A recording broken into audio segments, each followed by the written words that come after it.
Tiniyak ng PNP na patuloy nitong ipinatutupad ang no permit, no rally policy para sa mga ikakasang kilos protesta sa mga susunod na araw. Sinabi ito ni Acting PNP Chief Lieutenant General Jose Nartates Jr.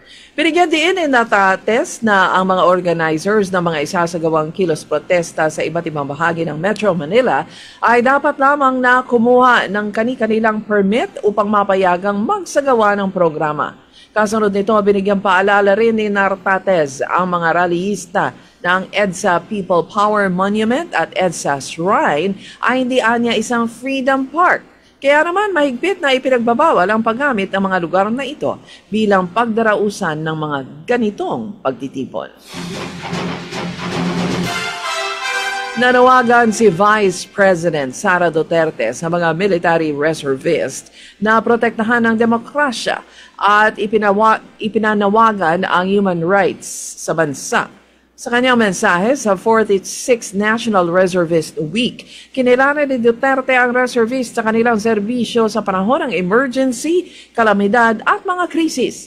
Ayon pa kay VP Sara, saludo siya sa kahandaan at dedikasyon na naitanim sa kaisipan at damdamin ng mga reservist na pagsilbihan ng bansa sa kabila ng iba pang mga tungkulin sa napiling larangan o sektor sa lipunan, ani Duterte.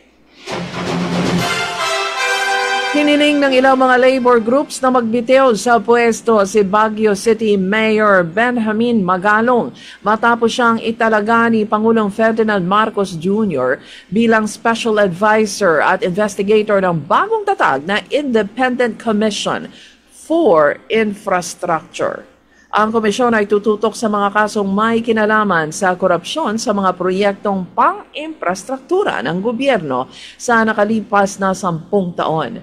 Pero agad na ibinasura ni Magalong ang panawagan sa pagsasabing pakana ito ng mga kurakot sa pamahalaan dahil pag nagbitiw siya sa pagiging alkalde, pwede na siyang tanggalin ng pamahalaan anumang oras. Peke ang balitang magkakaroon uli ng regunon sa Senado o pagpapalit ng Senate President. Sinabi ni Senator Panfilo Lacson na ang kumalat na balita ay naglalayong guluhin ang mataas na kapulungan. Sa report, posibleng mapalitan daw ni Senator Alan Peter Cayetano si Senate President Tito Soto na inakusahan naman ang minority na tuta ni House Speaker Martin Romualdez.